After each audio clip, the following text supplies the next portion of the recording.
In today's video, I'm going to teach you how to change your Grammarly language preferences in just 5 minutes. It's a quick and straightforward process, whether you're switching between English dialects or adjusting to a different language entirely. So let's dive right in and make these changes step by step. First, you'll need to open up your Google Docs where you'll be using Grammarly. Once your document is open, you'll see the Grammarly icon in the bottom right corner. It looks like a small circular green G. Click on it to bring up the Grammarly sidebar. This sidebar is your control center, offering you a range of options to enhance your writing. With the sidebar open, direct your attention to the settings gear icon. You'll find this near the top of the sidebar. It looks like, well, a gear.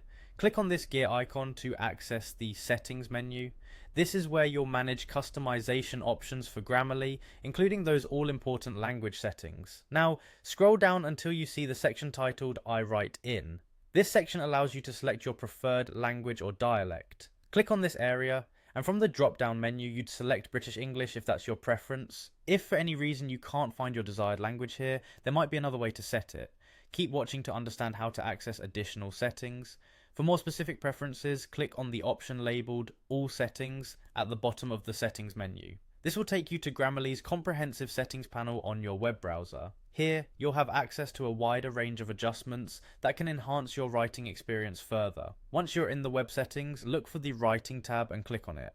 This tab should direct you to an area with more detailed language options.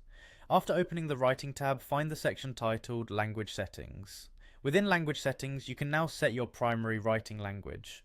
If you haven't already, this is where you set the dialect to British English or any other dialect or language that best suits your needs. Remember, selecting the right language settings can help you better align with regional spelling and grammar rules. And there you have it, a comprehensive guide to changing your Grammarly language preferences. By following these simple steps, you ensure your writings maintain the correct linguistic standards that you desire. Don't hesitate to explore other settings in Grammarly to tailor the tool even further to your liking. Thanks for watching.